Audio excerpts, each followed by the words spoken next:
Kaixo eta ongi etorriak saio berri batera, gaur abuztuak 13 asteartea bi elkarrizketa berri izango ditugu. Alde batetik, Alberto Artetarekin egongo gara, Zubipean jazz jaialdia aurkeztera datorrena, Garesen ospatuko dena. Eta beste alde batetik Unai Garbizu etorriko da, Nafarroako turismo behatokiko burua dena.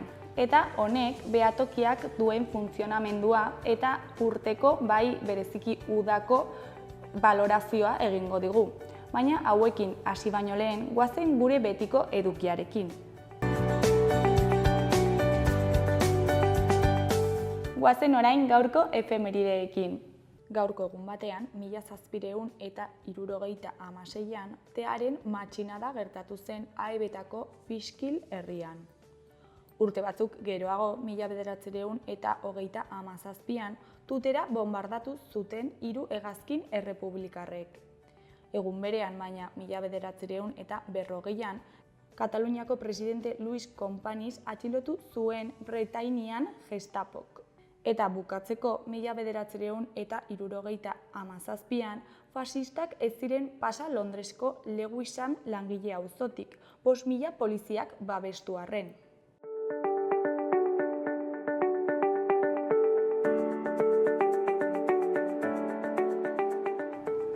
Errepasatu dezagun aste honetarako agenda. Asteazkenean, alde batetik musika aretoak kalean programaren eskutik, Airu taldeak kontzertua eskainiko du Iruñeko Zentral aretoan. Beste alde batetik, Ezpeleta Jauregiko patioan, 7:30 8:30 txiki rock kontzertua egongo da musika familia artean arnasten. Gainera, Gortari Doktorearen plazan gaueko 10etan zinema egongo da eta paperezko hegazkinak filma ikusgai egongo da. Larunbatean, Led Silhouette, Martxel Rodríguez eta Jon López gidatzen dute. Oraingoan, Los Perros dantza ikuskizuna taularatuko dute Bianako San Pedroko hondakinak aretoan, arratsaldeko 8etan.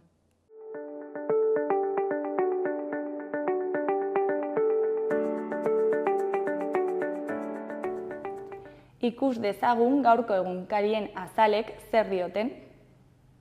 Diario de Notiziasen titular nagusian, 30 urtetik beherako gazte nafarren 16,2 bakarrik bizi dira independizatuta. Emantzipazio tasa 6 puntu jaitsi da azken hamarkadan. Etxebizitzaren prezio garestia beherakada horren arrazoi nagusien artean dago. Emakumeak gizonak baino lehenago joaten dira gurasoen etxetik. Argazki nagusian, biletako batek ibilbidetik kanpo arriskuari ihes egitera behartzen ditu ikusleak. Titularrean, izu bilduma pilonen. Erdiko berrian, Aimar Orozen hitzak ditugu. Brauliok esan zuen bezala nire berrikuntza hitzartuta dago eta laster berriak aterako dira. Goiko berrietan, alde batetik, Tafallako 54 urteko mendizale bat hilda Hueskan. Beste alde batetik, 22 urteko berako gazte bat hilda Etxalarren, kuad batekin izandako istripu batean. Diario de Navarraren titular nagusian, Nafarroako sozietate publikoetako 8 galerekin itxi zuten ekitaldia. Naxubinsak 9 milioi inguru galdu zituen eta Nikdok eta Sodenak 5 baino gehiago. Argazki nagusian, mendian gora biletako batek jendearen kontra jotzen. Titularrean, pilon bat puru-puruan. 31 minutuko entzierroa eta 9 zauritu arin, bi beik ibilbidea osatzeko erresistentziaren ondorioz. Eskuineko berrian, Tafallako emakume bat hilda Monte Perdidoko bidean erorita. Goiko berrietan, alde batetik, etxerik gabeko familia baten hitzetan, nire senarrari esan zioten hil egingo zutela. Beste alde batetik, lapurra ohean sartu zen nire amarekin. Azkenik, Harresien jaialdiko Nafarrak. Gara egunkariaren titular nagusian, beroak ia 58.000 pertsona hil zituen Europan 2023an. Bartzelonako Osasun Globaleko Institutoaren arabera, iaz 57.680 pertsona hil ziren tenperatura altuekin lotutako arrazoiengatik. Argazki nagusian, Donostiako aurtengo aste nagusiko piraten argazki bat dugu. Titularrean, abordatzeak kolorea jarri dio Donostia ezagunenari. Goiko berrian, ekialde hurbilean bere presentzia indartu du Washingtonek. Erdiko berrietan, alde batetik, eberen iari buruzko araudia aintzindaria bezain zaharkitua. Beste alde batetik, haurren txantxarraren prebalentzia erdira jeitsi da 35 urtean. Bukatzeko Pariseko jokoetako irudi onenen bilduma dugu. Berriaren argazki nagusian, Donostiako aste nagusian abordatze jendetsua egin dute piratek, portutik Kontxako hondartzara. 1500 partaideek jauntxoen Donostia abordatu dute, eguraldi ona lagun. Titularrean, piraten enbata. Beheko titularrean, turismo alokatzeak kontrolatzen hasi da hirigune elkargoa, prebentzio gisa. Baionan, Angelun eta Miarritzen bezala, iruzurrik baote den barrandatzen ari da tentsiopean diren beste 21 irritan ere. Beheko gainontzeko berrietan, batetik, 5 urtean joko du gaina petrolioaren kontsumoak, IEA agentziaren arabera. Bestetik, kargua hartu dute Katalunian Salvador Illa sozialistaren gobernuko 16 kontseilariek. Jarraian, musikari bat 4 kantatan udako seriaren lehenengo atal dugu. Azkenik, elkarren zaindari. Talde feministetako kideak indarkeria matxista sentsibilizatzen, erasoak eragozten eta biktimei lehen arreta ematen aritzen dira. Euskal Herria irratiaren titular nagusian, Nafarroan 30 urtetik beherako gazteen 16,2 baino ez dira emantzipatu. Etxebizitzaren eta ailokairuen prezioek goia jo dute azken hamarkadan eta 30 urtetik beherako 5 pertsonatik 4 gurasoen etxean bizitzen jarraitzen dute. Eskuineko berrietan, goikoan, emakumezkoen osasunak sentimendu kopa jokatuko du Madrilen aurka asteazkenean. Osasunak antolatu du kirol ekitaldia Iruñeko udalaren babesarekin. 3. edizio honetan partida bakarrean erabakiko da irabazlea. Taxoaren arratsaldeko 6etan izango da norgehiagoka. Behekoan, berriz, Nafarroan 21 pertsona hil dira beroagatik azken urtean. Uztailaren 28tik abuztuaren 5era bitarteko astea urteko beroena izan dela erregistratu du Carlos III Osasun Institutuak. Guztira, udan 1308 heriotza erregistratu dira estatuan.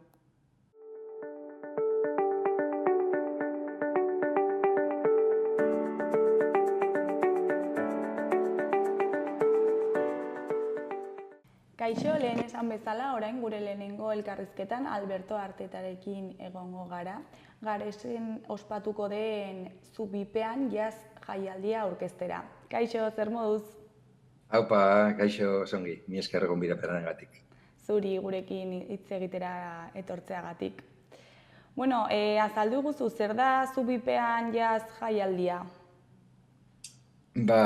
Zubipean bada duela jada 9 urte sortutako jazz jaialdi bat, musika jaialdi bat, hemen Garesen egiten dena, eta hori esan bezala duela 9 urte jaio zen, inolako pretentsiorik gabe, hasi ginen kontzertu batzuk egiten, hori baino pizka lehenago, eta hori alkatearekin hitz egin, eta bai berak eta bai gu, izan genuen hori pizka bat sendotzeko ideia, eta hala sortu zen lehendabiziko edizioa, eta orain arte. Eta, bueno, jaialdi honen zentzua bada ez bakarrik musika herrira ekartzea, baizik eta musika, gastronomia eta herriko turismoa pizka bat sustatzea ere. Orduan, bertan egon den jendea badaki, baina kontzertua bitartean eskaintzen dira bertako produktuak, ardoa, arategi ezberdinetako produktuak, orduan da, musika eta gastronomia eskaintzen da kontzertu bitartean, eta kontzertua baino lehen egiten dira bisita gidatu bat, herritik, arkitektura eta herriaren historia baita ezagutzearren, eta horretan gabiltza, horten ja 9. edizioa. Eta beti abuztuan egiten da? Horixe, 3 kontzertu egiten ditugu, abuztuaren azkenengo 3 larunbatetan. Aurten nola azkenengo larunbata oso berandu erortzen zen, aurreratu dugu astetxo bat. Aurten, joan den larun batean egin genuen lehendabiziko kontzertua, 10ean, larun bat honetan egingo dugu bigarrean, 17 eta 24an bukatuko dugu jaialdia. Eta arrazoiren bat dago abuztuan beti izateko? Nola, airean diren kontzertuak egiten dira zubi erromanikoaren magalean. Hor garesen dauden jardintxo oso politu batzuetan, lekua zoragarria da musika egiteko. Eta badakigu Nafarroa leku euritsu bat dala. Orduan, pentsatu genuen igual pixka bat atzeratzea hasiera, baina gero azkenan hori erabaki genuen abuztuan egitea, eguraldi ona probestearren, batez ere. Eta izena lekuarekin erlazioa izango duela pentsatzen dut. Zergatik aukeratu zuen leku hori?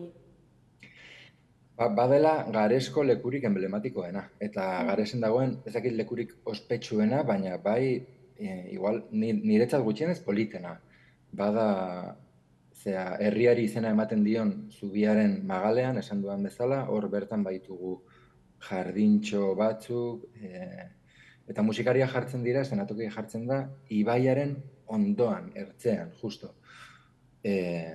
Orduan, jendea jardinetan esertzen da, hortikan, zonalde horretan, dela oso zonalde txikitxoa, baina, 300-400 pertsona sartzen dira bertan, eta atzean, musikarien atzean, zubia dago. Orduan, bistak dira izugarriak, soinu aldetik, baita ere akustika oso ona da, musika akustikoa egiteko, amplifikatu egiten da, soinua badago, baina oso leku bitxia, eta etortzen den jendea bai, entzulegoak, bai, musikariak zoratuak gelditzen dira lekuarekin eta entornoekin.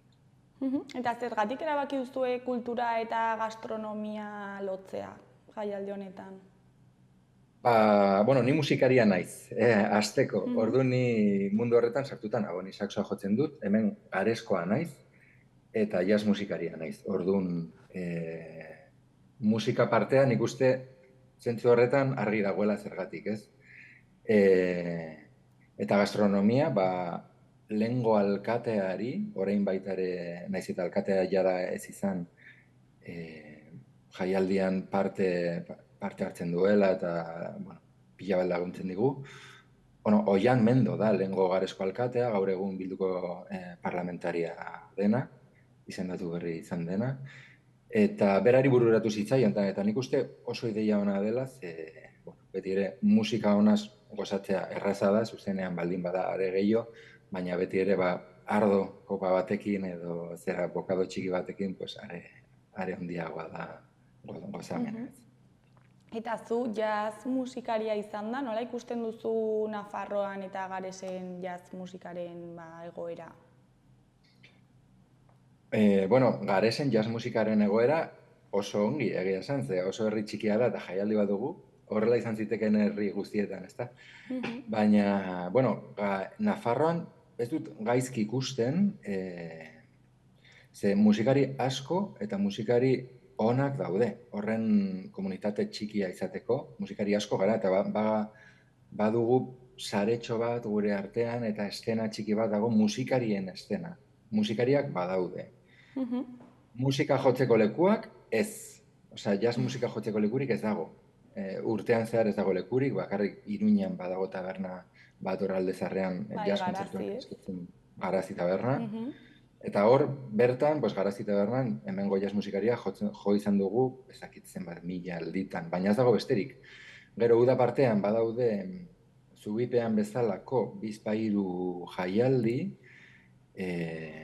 hor Tafalla aldetik egiten da bat, hemen zubipean egiten da bat, urtarrilean egiten da Sanduzelaiko Zibibox horretan urtarri jazz deitzen den ziklo bat, baina egia da ez dagoela besterik. Lehen bazegoen San Ferminetan Jazz Fermin deitzen den ziklo bat, gaur egun jazza bertan jazz dago, ez dakit zergatik erabaki duten hori pikutera bidaltzea, baina badago goi mailako kontserbatorio bat, zeinetan musikari pila eta onak ateratzen diren urtero, nafartarrak eta, ingurukoak, Eta gero musikari horiek ez dute aukerarik beraien ikasketa horiek aurrera eramateko. Bueno, pentsatzekoa gutxienez. Eta jendearen harrera jazaren kontzertu batera joaterakoan, nolakoa da? Begira, hasiera batean, kontzertuak egiten genituenean, beldur ginen, ze jazz musika klasikoa bezala badu estigma hori. Nik ez dut musika klasikoa ulertzen, edo jendeak esaten du ez. Edo nik ez dut jazz musika ulertzen, baina egia da, musika, bai jazz, bai klasikoa, bai rock, bai metal, edo zein musika, kalitatezkoa baldin bada, zuzenean egina baldin badago, eta musikari onak interpretatzen baldin badute, edo zein pertsonak gozatuko du. Eta ulertuko du, ze musika ulertzeko ez dira behar ikasketarik, ez deus bakarrik da, pretentsioak eta zerak kendu eta belarriak ireki eta sartzen den horretaz gozatu ez. Eta, hori esan da, dela pixka filosofikoa, ez? Egia esan, hasieratik funtzionatu zuela oso ongi. Oso ongi, ze jende asko hasi zen etortzen den dabiziko urtetik, esan duen bezala urtero kontzertu guztietan 300-350 pertsona badoaz, eta jendea gozatzen du asko. Eta hori, 3 kontzertu horietatik saiatzen gara programazioan anitzak izatea.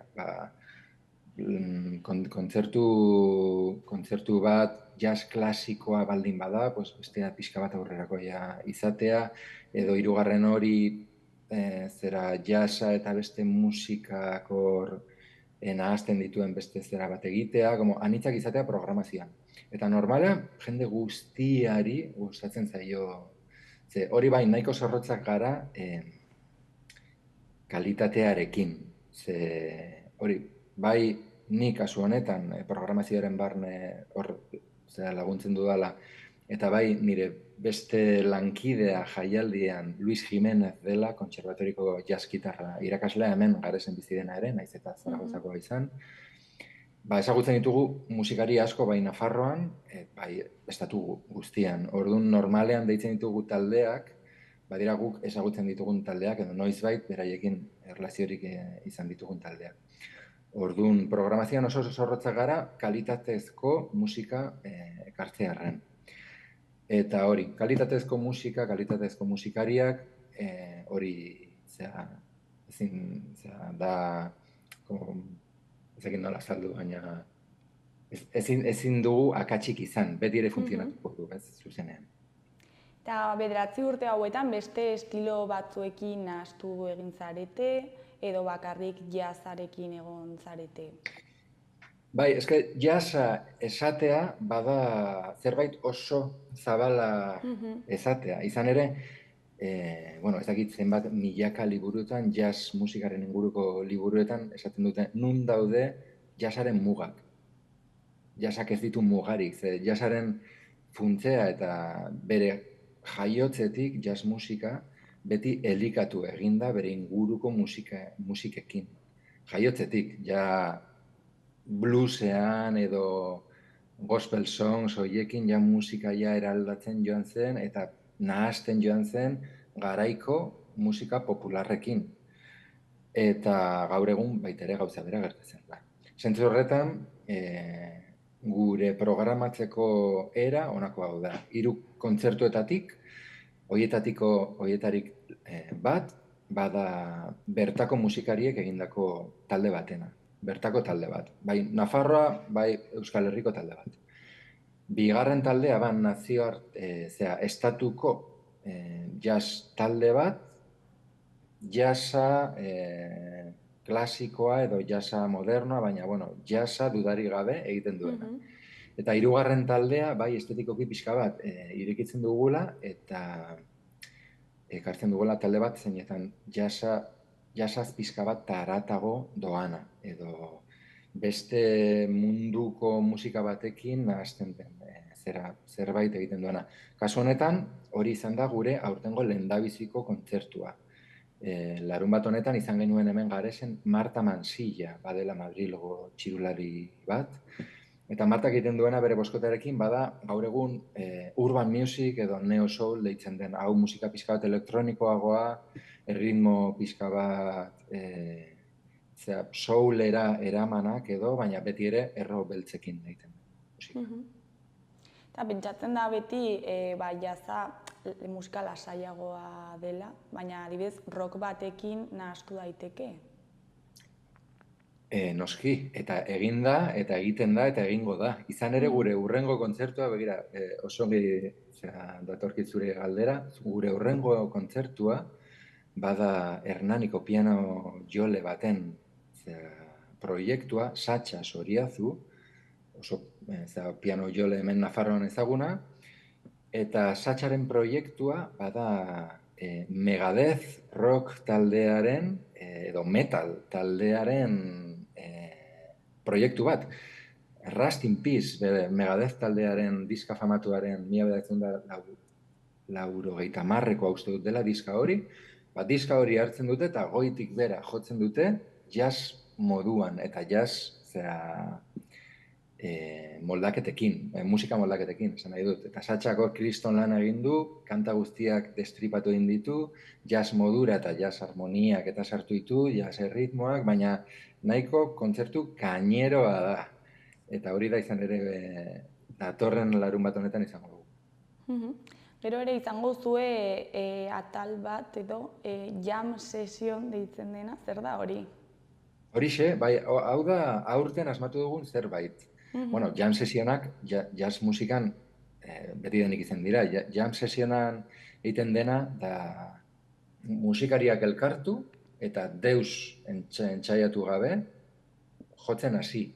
Zentzu horretan esan behar dut, jazz musikariok badugula repertorio bat, jazz estandarrak deitzen direna, aman komuna. Eta jazz musikariok gure etxean ikasten dugunean, asko ikasten dugula, por cierto, egiten duguna da jazz estandarrak ikasi. Jazz estandarrak dira, estatu batuetan Broadway garaian edo jotzen ziren melodiak.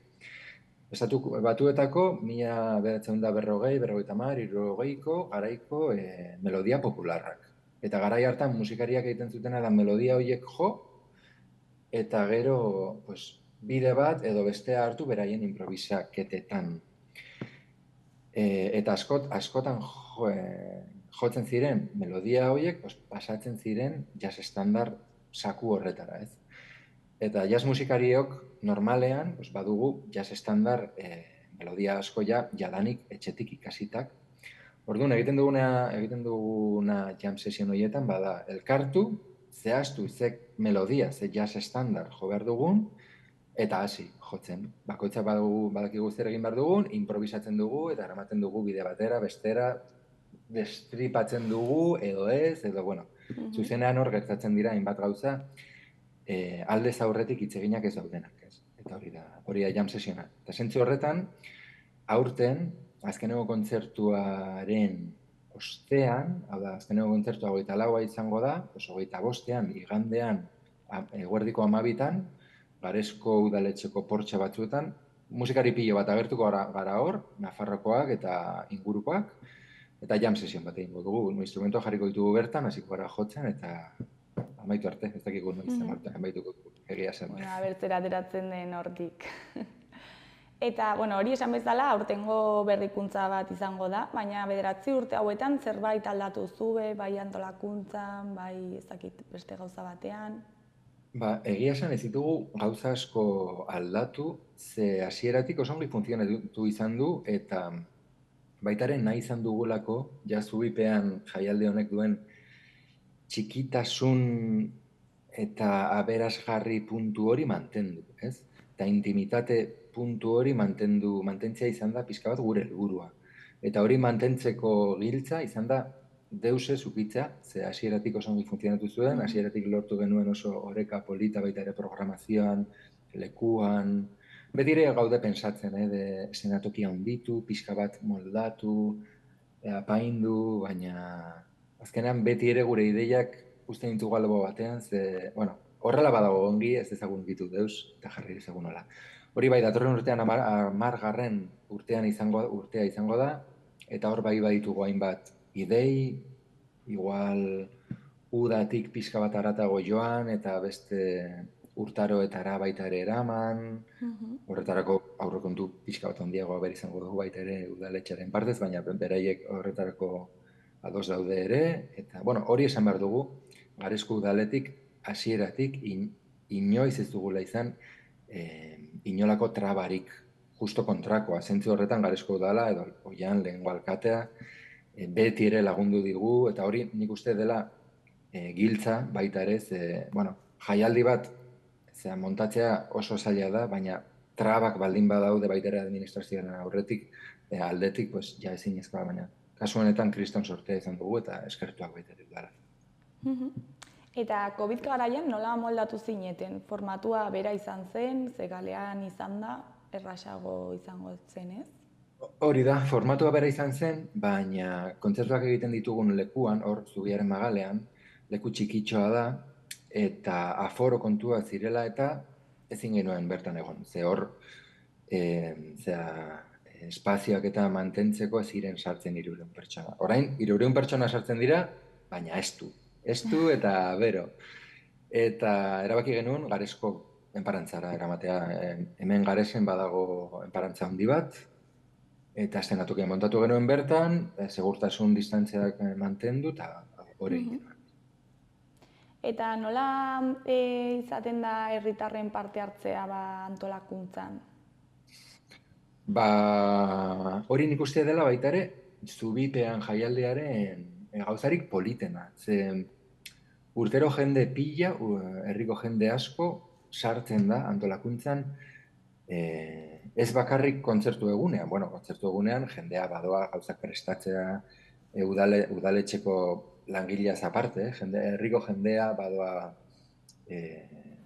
ardoak eta esan dugun txorizo, gazta guzti horiek prestatzera, mailak prestatzera, laguntzen digute gauza pilekin, baina baita ere urtean zehar, herriko tabernak, herriko hotelak, beraiek laguntzen dute zentzu, logistikoekin. Adibidez, tabernek eskaintzen dute beraien kaxa, musikarien afariak, kontzertu egunetan, adibidez. Edo hotel batzuk eskaintzen dute atzerrikoak diren musikariei, edo kanpokoak diren musikariei, alojamendua baita ere.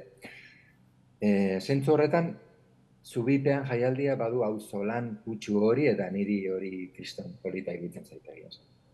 Beraz, herri guztia modu batean edo bestean implikatzen da, ez? Hori guztia ez, baina askok bai.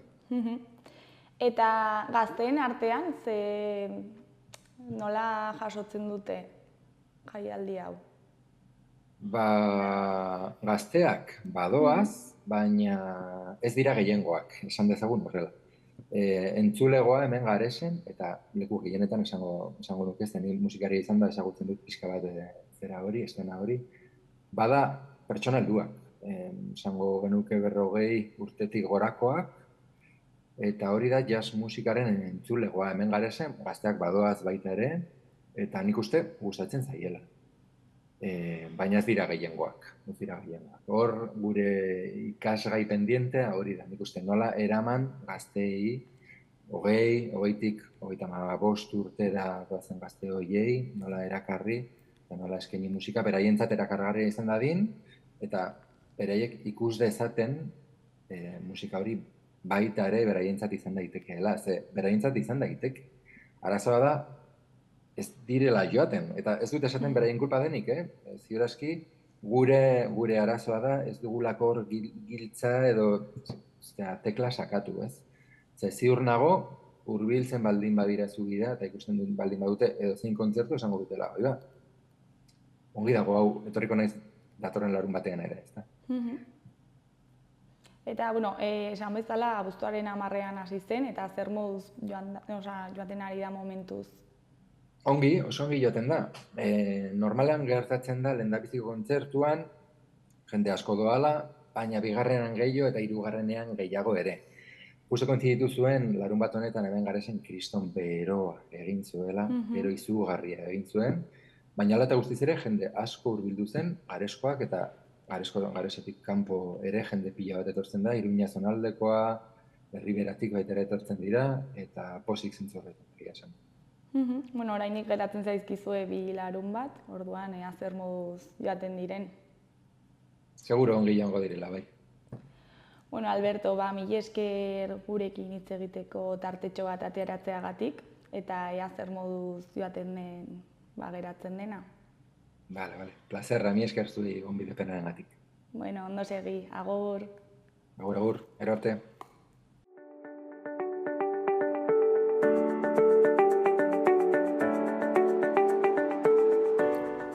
Gaurko eta biharko eguraldia ikusiko dugu. Gaur, asteartea ez egonkortasuna areagotuko da, batez ere arratsaldetik aurrera. Goizean, behe-hodeiak nagusituko dira Kantauri isurialdean. Hodeiek zirimiria utz dezakete eta zaparrada batzuk bota ditzake. Gainerakoan, giroa argiagoa izango da. Arratsaldean ez egonkortasuna areagotu egingo da eta trumoi ekaitzak jo dezake. Nafarroa hegoaldean eta Araba hegoaldean hasi eta arratsaldean eta gauean denera zabalduko dira. Temperatura apur bat jaitsiko da eta egunaren bigarren partean ipar-mendebaldeko haizea ibiliko da. Asteazkenean ez egonkortasunarekin jarraituko dugu eta freskatzera egingo du. Lainotuta egongo da eta han-hemenka euria egingo du. Bereziki egunaren lehen partean eta Kantauri isurialdean zaparradak mardulagoak izan daitezke. Arratsaldean ipar partean euriak jarraipena izango du. Hegoaldean aldiz atertzera egingo du eta hodeitza saretuz joango da. Ipar-mendebaldeko haizea bizi ibiliko da egun osoan zehar eta temperatura beste koska pare bat jaitsiko da.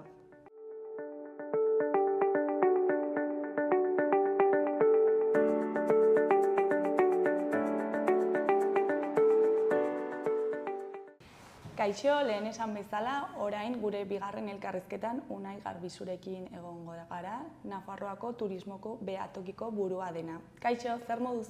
Ongi, esan beharko, bai. Bai, bero handia, baina, bueno. Bero handia izugarria, bai, baina, bueno, badakigu, hori dela, udan tokatzen dena, ez? Bueno, kontatu iguzu pixkat, zer da turismo behatokia? Turismo behatokia da, hori, guk erraten dugu bezala, begiratzen duguna turismoaren bilakaera nolakoa den.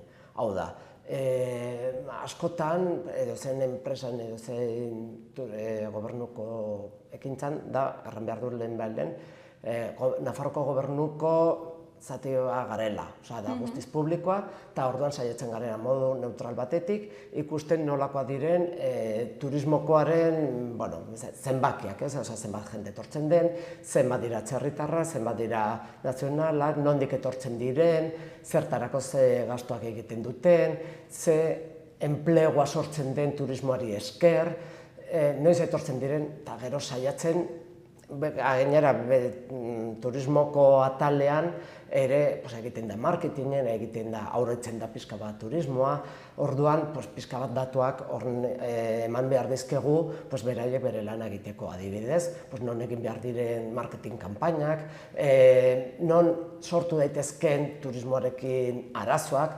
non jarri behar dira adibidez, karabanarako parkinak, nola orotu behar den ez dakit ordutegiak, beste modu batetik, nola jarri garraio publikoak, jende gehien joaten den momentutan eta ikusita guzti datu horiek jorratu, analizatu eta aztertu behar ditugu gero geure politikak egiteko.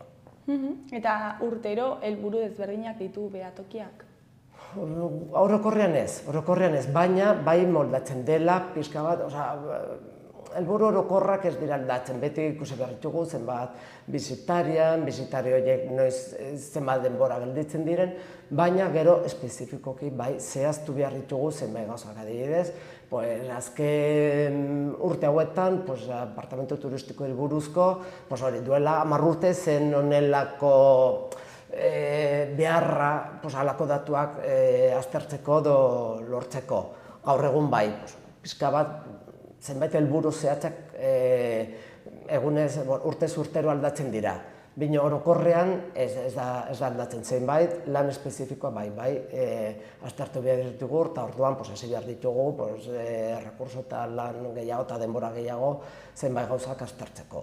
Eta nola da zuen lan egiteko modua? Zer egiten duzu egun normal batean? Egun normalean, beira, lehenbizi aztertu behar ditugu eta bildu behar ditugu erreten dena datu ofizialak. Hori da, Nafarroko inkesta eta estadistika arlotik ematen dizkiguten datuak, ez?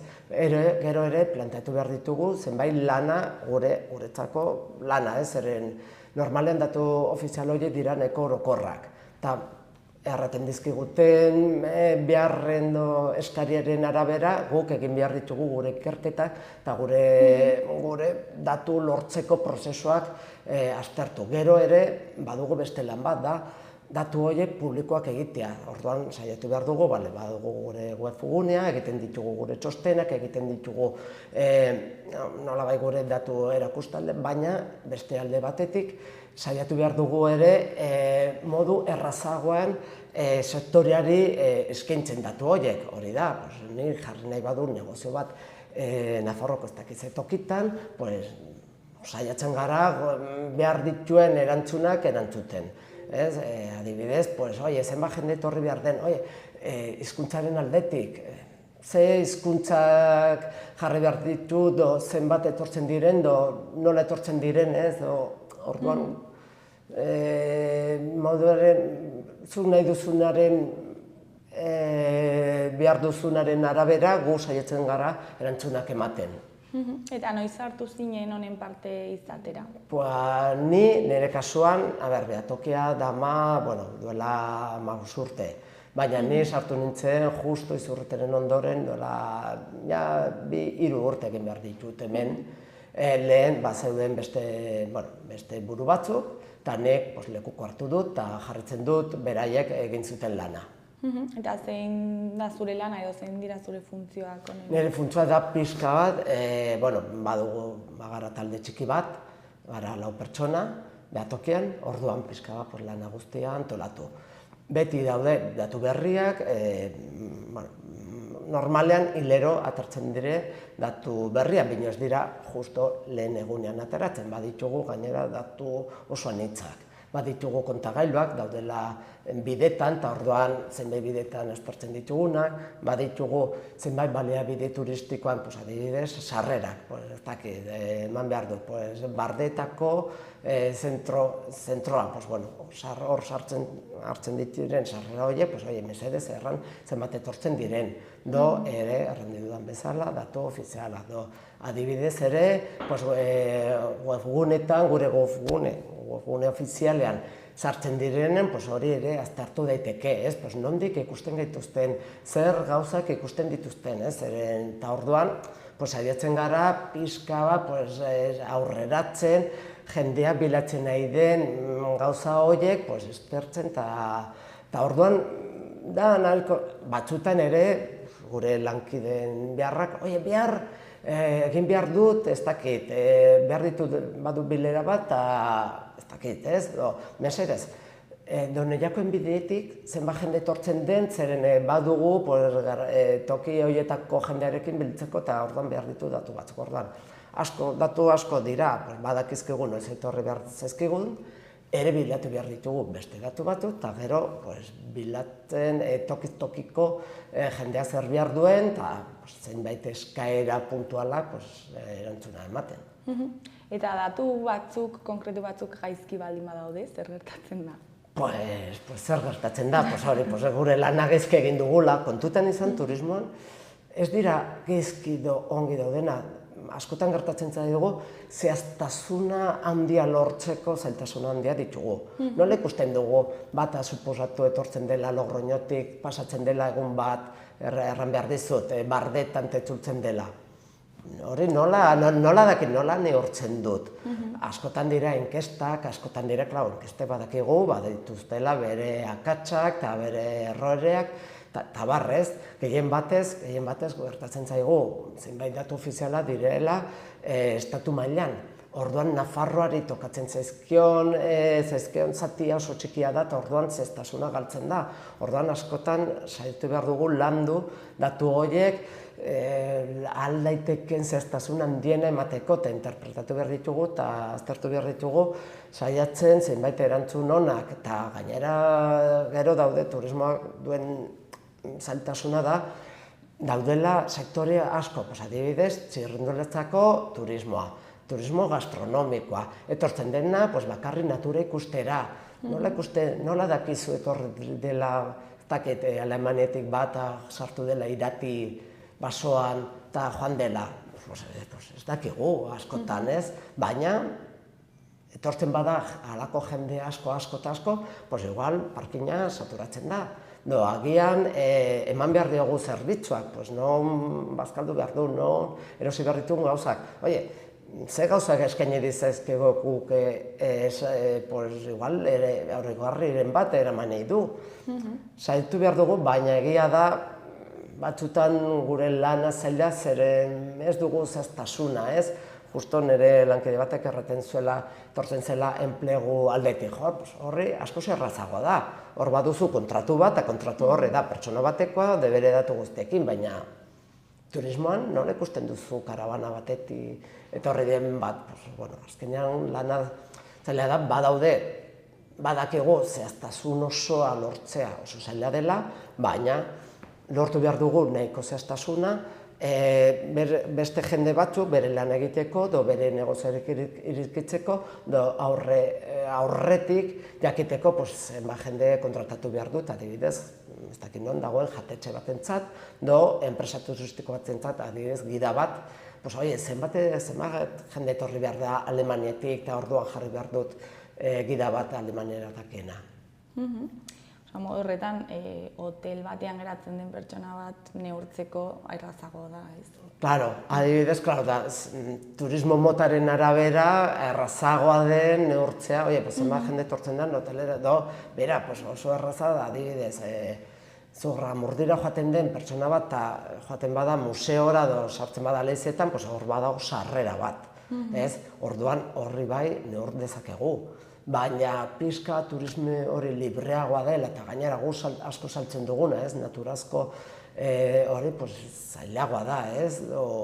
Zer egiten du, adibidez, kanpin batean sartzen den pertsona bat, zer egiten du gelditzen da kanpinean, aterratzen da inguru horretatik ikustera, ezagutzera. Batzutan, ez gara, ez dakit, dena kontrolatzen dugun erakunde bat, ez? Halakotan, askotan batzutan galdetu behar dugu sektoreari ere, enpresak askotan dakite bere bezeroen portaera nolakoa den, eta zerregatzak egiten dituzten, eta gu saiatzen gara datu guzti horiek biltzen, eta pixka bat irude orokor bat ematen, baina ere askotan joan behar gara tokitara, zeren turisma bat, adibidez Bardetara joaten den turista bat, ez da bera, Javierrera joaten dena, Urederrera joaten dena, ez dakit, Sorrosinera joaten dena, orduan. Turismo gero, portaera horiek ez berdintzeko eta jakiteko zer eskaini behar dugun toki bakoitzan, zaila da. Eta datu zehatzak ematea tokitan, ere kostatzen zaigu. Udaren erdia baino pixkat gehiago pasa da, eta zein da uda honen balorazioa momentuz? Momentuz, baikorra, nahiko baikorra. Justo atera ditugun aurreko 6 hilabeteko txostena, eta ikusi dugu bidaiarien kopurua 5% handitu dela. Erran behar dut, iaz, justo 2023ko urteko emaitza nahiko onak izan ziren. Espero diteke urte batzuk oso ona direnean pixka bat etentzea egoera hori, baina ikusi dugu egoera nahiko tinko mantendu dela gora. Orduan momentuz gure badugu pixka bat, zenbait prebisioa dugun sistema bat, eta ikusi ditugu 2%, 3% eta 5% iristen diren aurreikuspenak. Eguraldea nahiko ongi portatzen nahi da, aldez aurretik, badakigu, euria egiten badu, justo gure inguru hurbileko eta hori, igual ez dela etorriko ikusten dut, bueno, hemen, ez dakit, hemen Araban, euria egiten badu, badakit ere, banuen pentsatuta joatea Pirinioara, ez nez joan behar.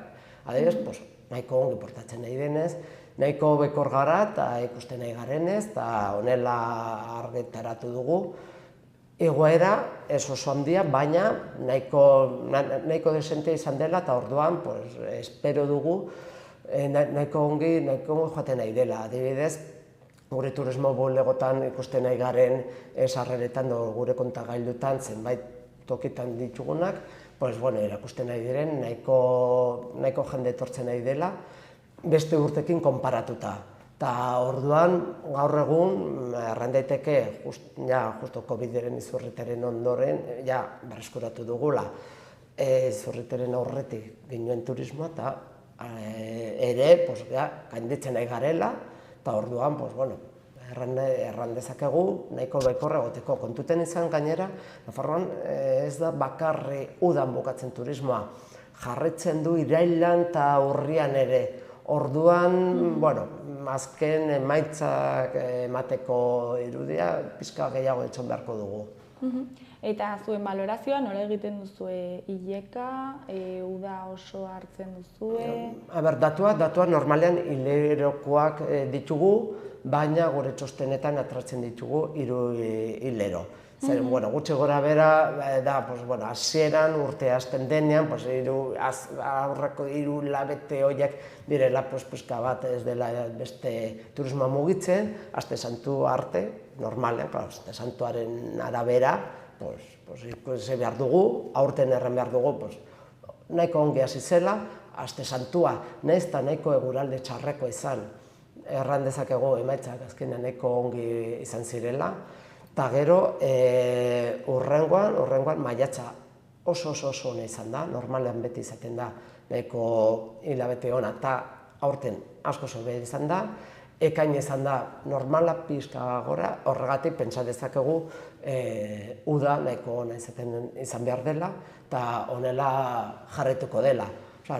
Baiteko egoera nahiko egonkorra eta beste gauza bat, ikusten nahi garara, turismoarekin erlazionatutako enplegoa mantentzen nahi dela oso ongi.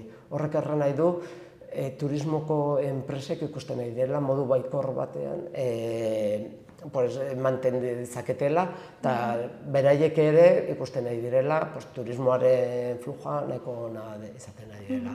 Eta San Ferminetan dagoen turismoa nola neurtzen duzue? Begira, ez gara gu zuzenean ez dugu neurtzen, normalen neurtzen du udalak. Eta orduan nola neurtzen da, oso galdera ona eta oso galdera zaila. Eski Kaos hori oso zaila, justo horretik aipatutako zehaztasun hori, ez? Nola neurtzen dugu, batean etortzen den, trenez etortzen den bat, ez dakiz zer, inkestekin, ikusten galdezka pixka bat hotelek, nola okupazioa, normalean da guztizkoa, inguruko kanpinak, eta ere batzutan inkesten arabera ere estadistika institutuek badituzte konpainia telefonokoekin ikusten dituzte zenbat telefono sartzen diren. Ez ze telefono tal, bera, gaur egun Gaztelu Enparantzan daude, adibidez, 2.000–3.000 telefono, ikusten duzu pixka saturazioa. Eta horri alako datuei esker, saietzen gara, zenbait batzuk erraten dute, zenbait bankuek ematen dituzte, bera, nik izan ditut, ez dakizen jendea etorri da gure kutsatzainetara, eta batzutan datu horiek argitaratzen dituzte, orduan, ez da datu zuzena, baina erraten duzu, bera, normalean, ekainan, etortzen da, ez dakit, 100 diru ateratzen, 100 aldiz etorri dira, eta San Ferminetan 300, estimazioak egin ditezke. Baina zehaztasun osoa, hori ustez ezinezkoa ez da gu, ez da beste dozen honelako festa jendetsua bezala, oso zaila da. Eta San Ferminak kontuan ez izan da, ze hilabetean egoten da turismo gehien hemen Nafarroan? Nafarroan turismo gehien normalean da uda, abuztua, izan daiteke, baina zenbait momentutan eta zenbait turismotarako, erran dudan bezala, da justo uda aurretik edo uda ondoren. Hori da, turismo zenbait bidaiariak erran dezake abuztuan, baina Donejakue bidea. Jendea hasten dela horregatik eta ibiltzen, ateratzen dela Bianatik. Normalean, honelako 40 gradutan, nola, oso jende gutxi ausartzen da orduan, turismo horretarako hilabeterik onena izaten da iraila. Kanpinetarako? Kanpinetarako normalen izaten da orain gainera egonaldi luzeko turismoa denez, jendea oporra dituen. Beti normala, uda, uztaila, abuztua da, jendea oporra duen momentuan. Orduan, normalen beti espero dezakegu, baina, errandudan bezala, maiatza da nahiko hilabete ona, eta gero guri, baina azkenean ikusi nahi baduzu bakarri zenbakia, izan behar da uztaila abuztua. Abuztua normalen pizkatu beha, baina, urteren arabera edo sektoren arabera. Eta ze turismo motak egoten dira bereziki Nafarroan? Nafarroan, gu gara oso anitzak, erran behar dut, oso anitzak. Adibidez, beste dozen tokitan, Mediterran, bakarre bera, turismo ia bakar bat dute. Ez, horri, ondartza, izango dute pizka kultural, baina hemen oso anitza. Zeren badugu, gu gehien saltzen duguna da naturarekin eta gure basoekin. Izan daiteke gure basoak edo bardeak, gure desertu alako turismoa. Turismo kulturala nahiko garrantzia handia da, ere gastronomikoak.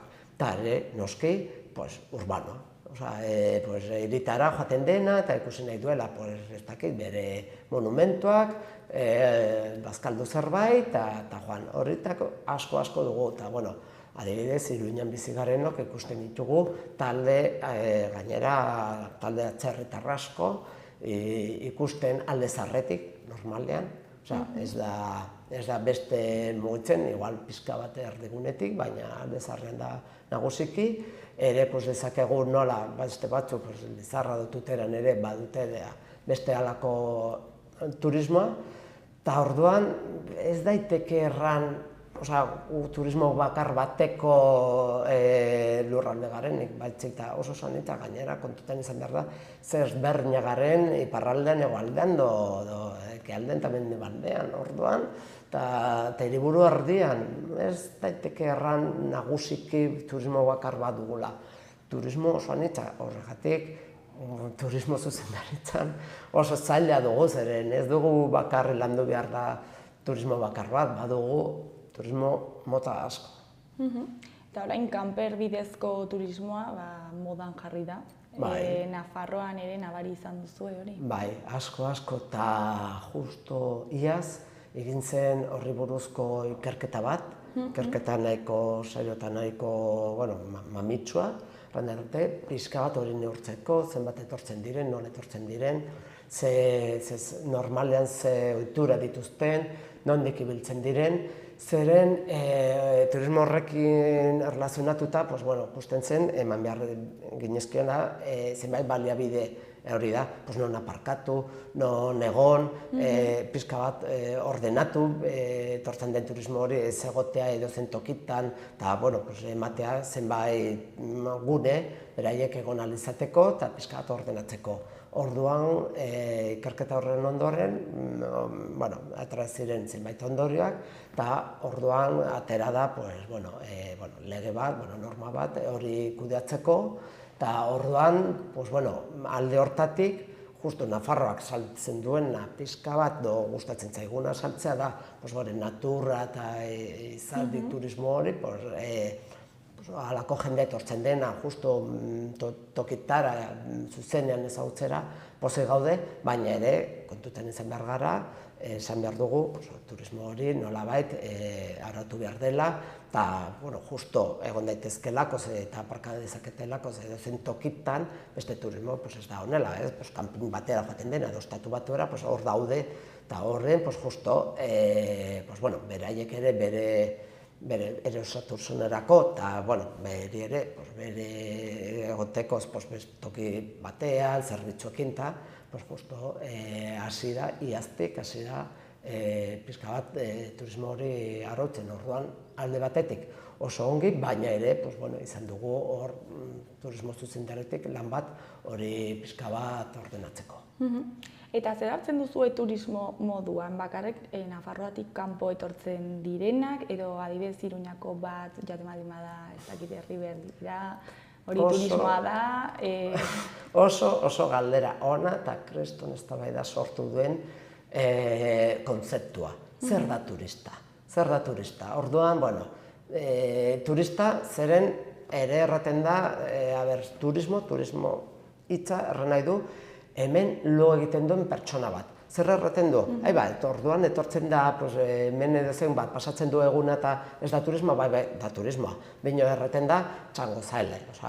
Txango bat etortzen dena, eta orduan horri badu beste estadistika, besteaz. Hemen eta mundu osoan, konsideratzen da, turista, gau bat pasatzen dena. Eta turismo mota asko daude, adibidez, badago turismo mota dela mice. Zer da mice? Meetings, esmentens, events, hori da. Adibidez, kongreso bat etortzen denera. Lan egitera etortzen dena, pasatzen duela egun pare bat, eta joten dena. Hori da, turismo, hombre, bai, bino, suposatu etortzen dela, eta genero bat, gamesara, egiten du lan bat, eta joten da. Ez da turismoa, gauza bat da, turismo zuzendaritzatik guk kudeatu behar ez dugun turismoa ez dugula bultzatu behar ez da turismoa hori joaten dela gauza bizitaria bat. Baina ere da, konsideratzen da turismoa, baina oso galdera interesgarria zeren, bai, badaude, igual, definizio horretan sartzen ez diren portaera, bino ere, nola bai, bizitaria dira. Orduan, kontzeptu askotan ez dira zehatzak eta zaila da, eta ere denak landu behar ditugu, kontuz. Baina, orokorrean, estadistika institutuak atratzen dira, etorri dira hainbeste turista eta hainbeste gauak egon direna. Gainera, konzeptu hori ere zenbat gaua pasatzen duten ere aztertzen da, zeren azkenean ez dugu hainbeste bizitari izan, baitzita zenbat denbora egoten diremen. Eta hori da, ere landu nahi dugu, konzeptu hori da, etortzen direna, oso ongi, baina gurekin egotea aldezaketen denbora gehiena. Eta zeintzuk dira Nafarroaren indarguneak eta ahulguneak turismoaren? Indarguneak oso nabariak, gure natura, gure aniztasuna. Oso eguraldi txar egiten badu, igual kanpina, baina igual egoaldean, orduan, ongi gustatuko zaie. Azken bolada honetan gainera, honela zeltzen egara, ez dugula beste berotasuna peiratzen. Hori da, gaur egun 40 graduten hemen izan dugula beroa, pentsatu egoalderago, pentsatu Mediterraneo dut, zenbat beroa pasatzen nahi diren. Orduan, hori da oso indarra, ere gure gastronomia eta gure kultura anitza. Hori da, hemen oso ongi bazkaltzen da, oso ongi jaten da. Oso ongi egoten da, baditugu gauzak ikusteko. Algunak, ez garela, guretzat turismoa, Nafarroan industria da bere indar ekonomiko garrantzitsuena. Ez da lehen mailako industria bat da, hor dago, gutxi gora bera, ikusten baduzu estatuarekin konparatuz, ez da gure motor ekonomikoa. Orduan, ez dugu indartzarik, ez dugu, eta turista askori gustatzen zaizkion, errekurso turistikoak ez dizkegu eskaini, ez dugu lakoz itxaso bat hurbil, bai, ez dugu itxasorik. Orduan, horrek kentzen digu, adibidez, gure atrazio nagusietako bat. Ondartza eta orduan, horrekin lotuta eskaintzen diren beste zerbitzuk ezin ditugu, zeren, adibidez, zarautzera joaten zarenean, ez duzu eskaintzen ondartza, eskaintzen dituzu izozkeak, eskaintzen dituzu estatuak, eskaintzen dituzu, eta guk, adibidez hori, baina horrek ere da gure indarra, zeren ez dugu jartzen dena gure turismo osoa toki bakar batean eta bapartean. Euriak egiten badu ondartzan, ezerrekin gelditzen zara, eta orduan badugu asko zeran itzagoa gara. Eta gainera, ere mugatik oso hurbil gaude, orduan gure atzerriko turismoa, gure gana etortzeko indarra, oso erraza da beraientzat, oso turismo interesgarria da atzerritakoa, zeren, normalean gastatzeko joera handiago dute, ere gelditzeko denbora gehiago, eta orduan, erran dezakegu gure algunea ere dira gure indarrak. Eta adibidez urtegiak, jesa, joz, ez dute egiten hondartzarena? Bai, gainera, justo orain estatuan atra dira zenbait diru laguntzak erreten dena turismo urdina, eta justo horiek egin dute, baina justo gainera aiozek lortu duela ikurrina urdina, orduan oso ongi, gure turismo txiki hori duguna, baina, pentsatu, igual ez dute 2 kilometro hondartza, badira oso kokatuak eta horiek bultzatzen egera, eta aiozen justu atera da, gaude tope-topean, erraten zuten, eta hor izan da pixka bat nolabaiteko eztabaida, ez zutela beste publizitate eman nahi, erraten zuten batzu, zeren etortzen diren asko, eta jesan ere, eta noski, hori lortu daiteke, baina ez daiteke konparatu hori bestekin, eta, nolabait da indartzeko, halako turismo indartzeko, baina egia da, ez da erakargarria, nolabait turismo orokorro bilatzen duena, pixka turismo erraza hori, joaten dena, ondartzara eta hor galditzen dena, baina, ere, gutxienez ez badugu itxasori, baditugu urtegi eta gure gune interesgarriak. Eta nola moldatzen zarete adibidez hor lerateko jendearekin esaten duela, ez duela hainbeste turista nahi, nola moldatzen zarete horrekin? Adibidez, behatoketik neurtzen, oso garrantzitsua da. Eta azken 5 urte hauetan, gero eta garrantzi handiagoa izaten denez, bertakoen sentimentuak, ez? Nola ikusten duzu turismoa? Justo duela urte batzuk egin ginen horri buruzko ikerketa bat, eta orain berritu behar dugu, segurazki, ikerketa hori ikustekoz nola nabaritzen den, ez?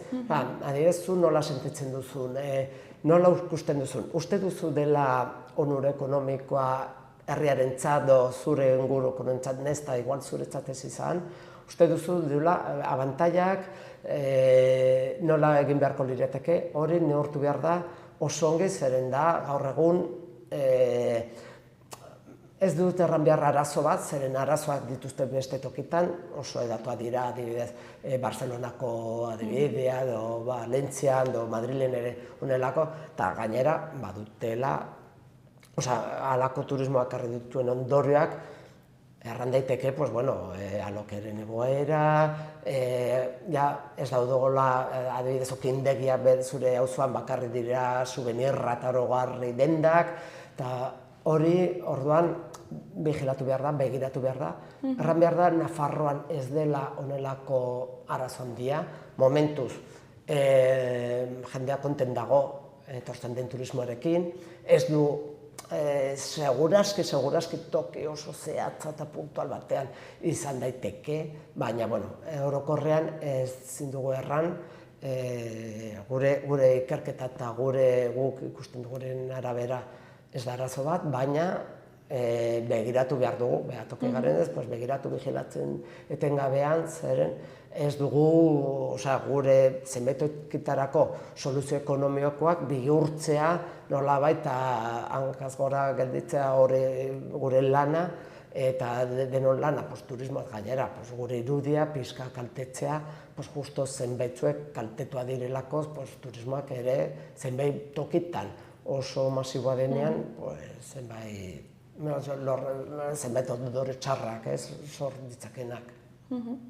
Eta COVID garaian nola egon zen turismoaren egoera? Guztiz etenduta. Guztiz etenduta eta turismoa asko, hor daude enkestak, ikusten duzu hor bizitaren kopura eta bapatan pomba. Erori zen, erramerra segiden berreskuratu zen, zenbait turismo, zenbait turismo mota adibidez, txirrindularitza, jende guztia atera zen bere txirrindularekin, eta justo COVID-eren ondorengo garaiko txirrindularitza erabilera ez dugu berreskuratu, momentu hortan izan zen errebote efektu bat, eta justo 2020 eta 2021 zenbakiak ez ditugu berreskuratu, pizkaia jetxit ziren eta egonkortu ziren, baina, orokorren erran behar da, gelditzu zela. Ere egia da, ez dut erran behar ongi etorri zeguna, baina horren ondoren sortu zen turismoa, askotan izan zen jendeak ez zuela egon nahi zenbait toki itxitan, eta gure turismo landetxeak eta turismo mota hori naturarekin erlazionatuta oso ongi etorri zen. Ere erran behar da, ikusten badutuzu Iruñeko edo Iruñerriko hotelak ere gero eta gora, ez dut erran nahi gure natura turismoak kendu duela beste turismoa, denak gora joaten nahi dira, eta gure inkesta eta gure datuen arabera denak joaten nahi dira, baina erran behar da, horietako naturarekin erlazionatutako turismoa, adibidez, kanpina, landetxeak, landa hotelak asko indartu direla. Naia bukatzeko, azkeneko galdera, nola ikusten duzu Nafarroako turismoaren etorkizuna? Erran dudan bezala, indar handiarekin. Handiarekin zeren gainera ikusten egaren igoera da nahiko egonkorra. Ez da momentu boom bat, eta ez dakizula zenbateraino gekoko den, baina espero duzula igoera hori jertzeko dela, ikusten ere pizka-pizkanaka indartzen nahi dela, pizka-pizkanaka sortzen nahi dela enplegu gehiago, enpresa gehiago, aukera gehiago, jende gehiago etortzen dela toki gehiagotik, orduan nahiko baikor, eta COVID-aren efektua nik uste dut pasatu direla, eta nik uste dut hemendik etorkizunera, nik ikusten nahi naiz, jende gehiago badula interesa bere negozioa eta bere ekintza enpresariala jartzen turismoaren arloan, zeren ikusten nahi gara, gero eta gehiago indartzen nahi den sektore badela. Unai, mila esker gurekin hitz egiteko tartetxo bat ateratzeagatik, eta ikusiko dugu uda nola bukatzen den. Bale, eskerrik asko zuei, gure aktibitateari islada hau emateagatik. Ondo segi. Bale, eskerrik asko zuei.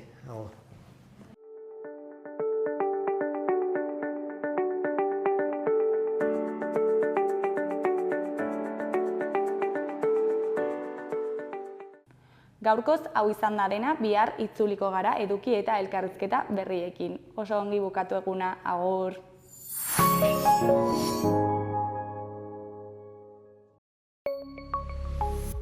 Gobierno de Navarra. Nafarroako gobernua.